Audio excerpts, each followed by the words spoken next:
your friends and family who voted for Trump.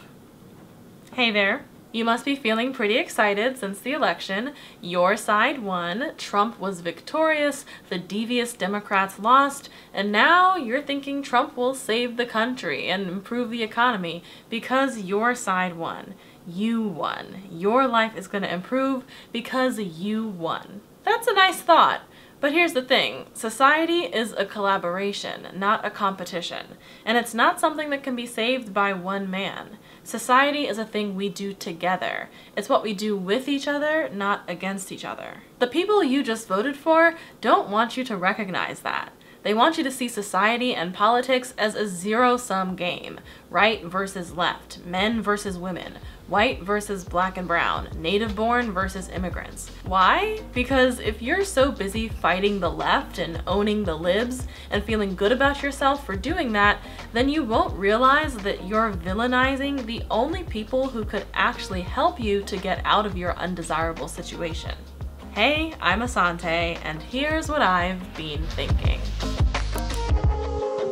Power-hungry elites want you to hate the other team, whatever that team is, because you can't work with people who you see as the enemy. You can choose to believe whatever you want, but choices have consequences. If you refuse to engage with the other team, then you won't have the solidarity you need to fight back against the real problem. You're isolating yourself, which makes you a weaker adversary, and that's exactly where they want you. That's because the main conflict in society isn't between those on the left and the right.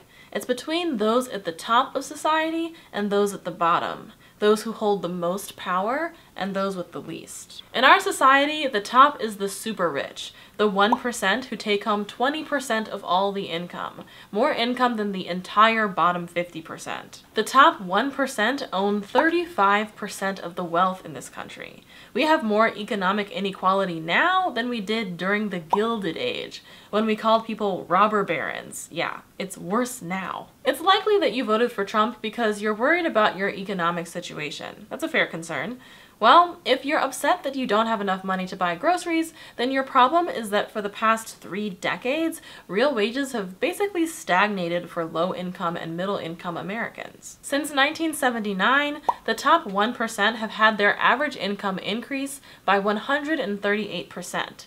Whereas for the bottom 90%, their wages have only increased by 15%. Middle-class hourly wages are up 6%, and low-wage hourly workers are down 5%. If your wages had kept up with inflation, then there wouldn't be as much of a problem buying groceries. Your adversary isn't the undocumented immigrant who has even less power than you do. Your adversary is the person who controls your wages.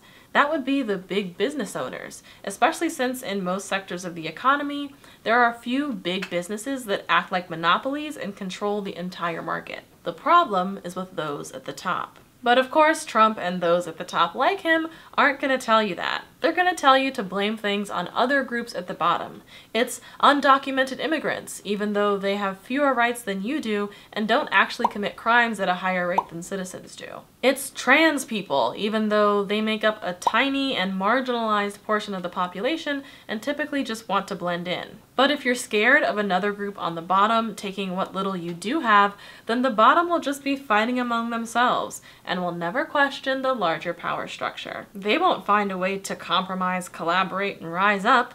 They can't even listen to each other. If you're focused on trying to dominate your neighbors, the wealthy elites can continue to dominate you. Checkmate. Now, not every wealthy person is an elitist. Wealthy folks have more time to think and reflect about society, so some of them come to the conclusion that the inclusive, win-win, community-supportive approach is the best one to take. I'm not trying to make out all rich people to be the villain here. Wealth isn't a bad thing in and of itself. Engels was rich, as was Peter Kropotkin, the author of the Bread Book. Rich people can also be revolutionaries. But those wealthy elites who do want to hoard their power, those are the dangerous ones. They want you to villainize your fellow citizens. They want you to be looking left and right so that you don't look up.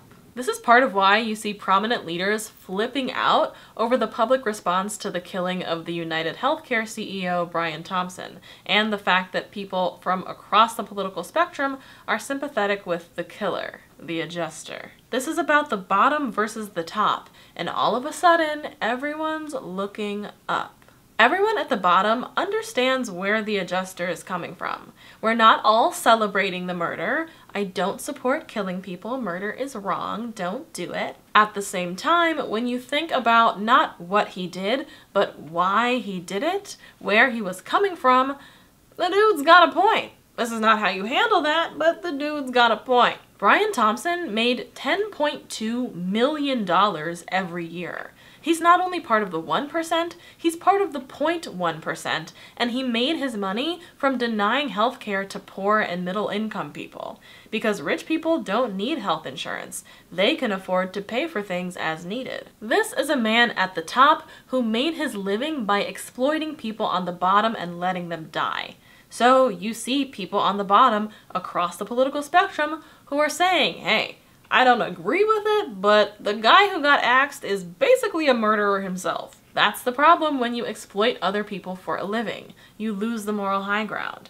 People are just not going to feel as sorry for you, especially when those people know what it's like to be exploited themselves. And yet, the right-wing media in particular are trying to paint this as if it's a left versus right issue, as if the adjuster and everyone who's upset about healthcare is a left-winger, which is not true. Right-wing media wants to maintain the narrative that anything the left does is bad, and anything bad is done by the left. The only villains are the people on the left, the radical left, the socialist left, the dangerous left. Look left, whatever you do, don't look up. This is the key conflict in society. It has been for ages, across history and across societies. Not between the left and the right, between the rich and powerful at the top and everyone else at the bottom. And again, wealth itself is not a bad thing. It's the extreme economic inequality that makes societies unstable and dangerous. This current level of inequality happens when the middle and lower classes are exploited, when the super rich own our lives and force us to pay. Historically, this kind of conflict between the top and the bottom can either be resolved by coming to an agreement that benefits all parties. That's what democracy does when it allows us to have discussions and change the laws so that we can all benefit, which is what I advocate for. It's what happened after the last Gilded Age in this country, beginning with the Progressive Era and culminating with FDR's New Deal programs. Social Security, food stamps, taxing the robber barons, having a minimum wage, labor laws, union protections, and so forth. That kind of large-scale pro-democratic reform is one way to resolve this conflict. Or it's been resolved through violence, military overthrow of the government, the guillotine, etc. Vive la révolution! Violence is destructive to society. It destroys trust. It is not the best option. And it is also what happens when people feel they have no legal options left for getting their needs addressed. People have been isolated and deceived by extremist media bubbles that fan their fears without providing any productive solutions. And so people feel trapped and disempowered. But again, violence destroys the very thing we want to build up: society. So in order to avoid the worst social outcomes, those at the bottom will need to come together to realize the power in numbers and revitalize our democracy. As Dr. Martin Luther King Jr. phrased the title of his last book, our two options are chaos or community. You can choose whichever you'd like, but choices have consequences. In the last Gilded Age, the power-hungry elites yielded because a coalition of Americans came together to demand their rights and demand a fair share of power and prosperity. As Frederick Douglass said, power concedes nothing without demand. In order to demand a better quality of life, we need to know who we're actually demanding it from. It's not just from the left or the right. Money controls our politics, and the power hoarders, the oligarchs who own our lives, they donate to both political parties. We need to look up. When you think about holding the most powerful people in society responsible for social problems, rather than blaming the people who you least identify with or people in a certain race or gender category, then things start to look very different. You start to see the mega corporation that owns the apartment you rent, or the big bank that owns your house via the mortgage, the insurance companies that own your health, the big food and fast food companies that own your diet and pump it with addictive ultra-processed food, the 6 companies that own the mainstream media, the billionaires who are trying to own our schools, the super PACs who own our politicians. Most people don't own much of anything. So yes, the American people have the right to be angry. Now let's focus that anger in the right direction. Culture war politics is a distraction. If political leaders can convince you that they're on your side because they speak the way you do, because they feel your pain, because they share the same race or gender or cultural background as you, if they can get your vote based on those things, they don't have to worry about actually improving your life. They don't have to prove to you that they aren't bought and paid for, because you don't care about proof. You trust them no matter what, because you feel seen and heard by them. They're on your team. You can't trust anything the other team says anyway. You should only be listening to your people. They're the ones that have your back. But people who hoard power can have any identity. They can be a part of any political party. They could drive a Prius or a pickup truck. They are distinguished by the decisions they make and by the policies and people they support, not by what they look or sound like. If you believe in the story that society is a zero-sum game where one group has to win and the other has to lose, then you might choose to only support people who are on your team. That's a view that's rooted in the belief that you need to dominate others in order to be safe yourself. That's a choice you can make, but choices have consequences. As we've said, people will always resist being dominated. So if that's your choice, then there's really no way to ever achieve peace, security, and general prosperity. Instead of each side trying to dominate the other, both sides could agree to not dominate each other, but rather to treat each other as equals, with each side having equal rights and being treated with equal dignity. No one on the top, no one on the bottom. That way we could all cooperate without fear of being thrown under the bus. If you can see that having a truly peaceful and prosperous society requires that prosperity be shared so that we can all cooperate, then you might choose to support a leader who's demonstrated that they can cooperate well in the past. You might ask yourself whether the person you want to put in power has a history of using power in domineering and abusive ways.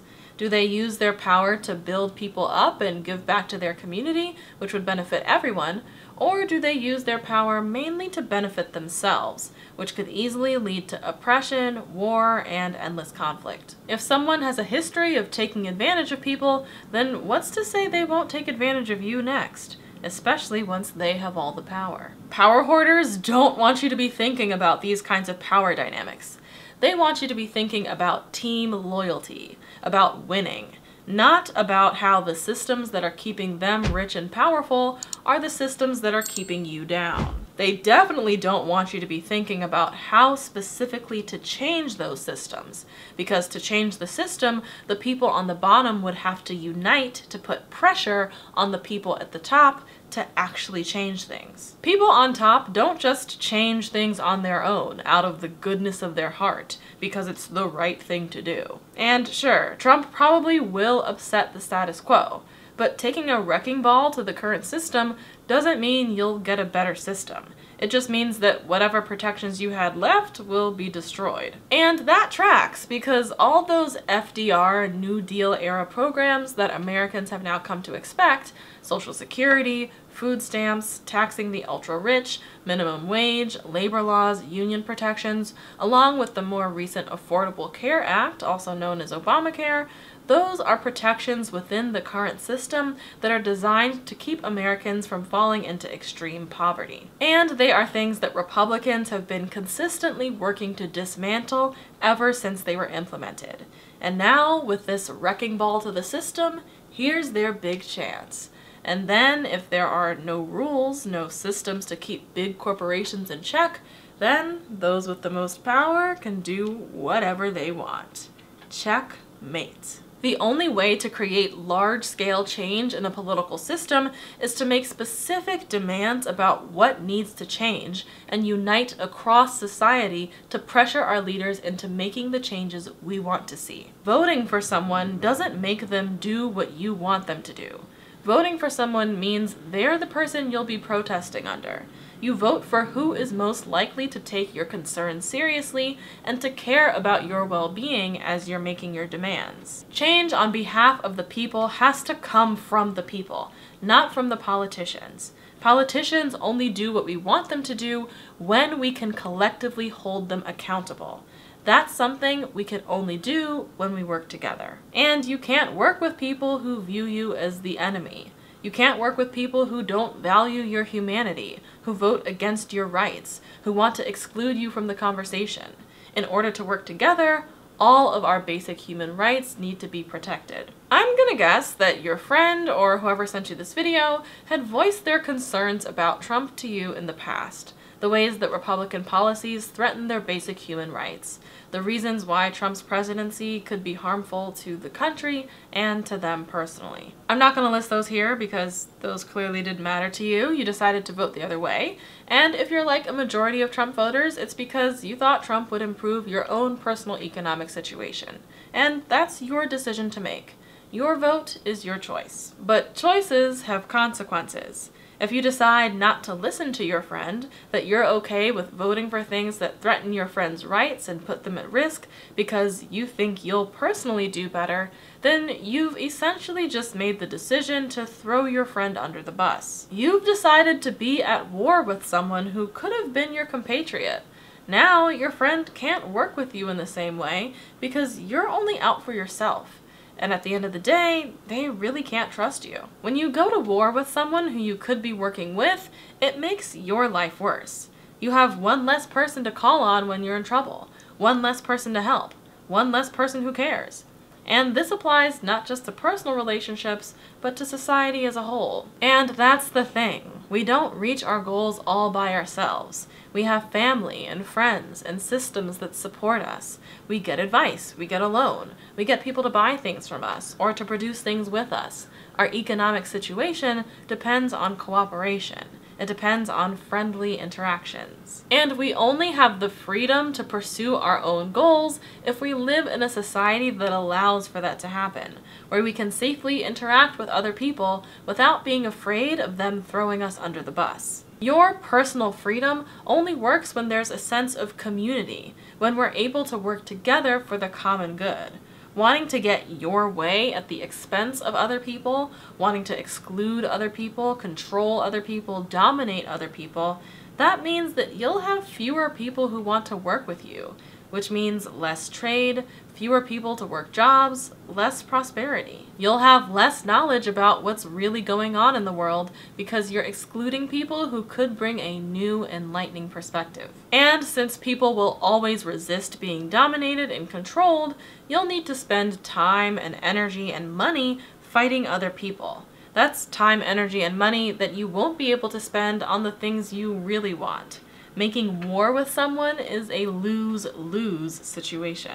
Of course, it's your choice. You don't have to listen to anyone. You can choose to crush your opposition rather than trying to understand them and work with them, but choices have consequences. If you choose to act out of spite in a way that feels vindicating to you but hurts another person, you destroy the trust in that relationship, which means you've just hurt yourself. As the saying goes, you've cut off your nose to spite your face. Through excluding and demonizing others, you've isolated yourself. Isolation is a position of weakness, not strength. Society isn't something where half of us win and half of us lose. Either all of us win or we all suffer. Countries rise and fall together, and a house divided against itself will not stand. The alternative approach is to work with people, not against them. It's to listen to the concerns that the other side is raising, take the needs of both parties into account, and to come up with creative solutions that can satisfy everyone. Compromise and collaboration makes us stronger, makes us wiser and better informed, makes us more powerful than we would be if we were only focused on ourselves. Coming together requires both sides listening to the people on the other side, taking their needs seriously, and finding ways to compromise. We have serious racial and gender divides in this country, based on histories of domination and abuse. If we eventually want to be able to trust each other, then there'll need to be a good faith reconciliation process. We'll need people to not assume malicious intent of others who disagree with them, and we'll need those who disagree to not behave maliciously. It takes two sides to have an agreement. But I think coming to an agreement is possible because at the end of the day, we all basically want the same things. We all want to do well economically. And I want you to do well, not just for the sake of morality, but because less poverty, less despair, less trauma and mental illness is better for society as a whole. It's a lot nicer to be around successful, non-anxious, well-adjusted people. And it's a lot safer too. I want us all to be healthy. I want us all to have a fair shot at success, and to feel like we're getting a fair shot so that we're not stuck playing petty status games trying to one-up each other. We all want the freedom to be able to pursue our own version of happiness. And we want a cohesive, friendly society that supports and protects our freedom. When you consider the full picture, it's within your self-interest to consider the interests of others. Character counts. Being kind and civil towards each other is the only way for us to live harmoniously. Social equality creates trust, that bond that keeps us in community and allows us to feel safe to pursue our own individual interests without fear of being dominated or hurt by someone else. Now, sure, being kind and respectful to others would mean that we have to give up the freedom to be rude, crass, and abusive. There are some freedoms that aren't compatible with the common good. If you want to live in a healthy society, you would need to give some of those freedoms up. There are always trade-offs in life. You would need to make certain choices that respect the dignity and rights of other human beings. So it really comes down to which freedom you value more. Would you prefer the freedom to insult, exploit, and abuse others, or would you prefer the freedom to live in a safe, healthy, prosperous, cohesive society? Honestly, right now, it could go either way. The choice is up to you, but choices have consequences. Think about it. If you liked this video and you want to help support this kind of bridge building work that aims to get beyond partisan extremism without sacrificing the principles of human equality, freedom, and justice for all, then I hope you'll consider supporting my work on Patreon if you have the means to do so. I'm currently self-funding, which will not last forever because I'm not part of the 1%. So in order to stay independent, my goal is to have this channel supported by viewers like you. And I'm still working on my big election analysis video on how Trump won and what we can do about it, as well as a video about the political power of hope and how we can maintain it. So be sure to subscribe to see those, much more to come, and in the meantime, remember to think critically and creatively, and I will see you next time.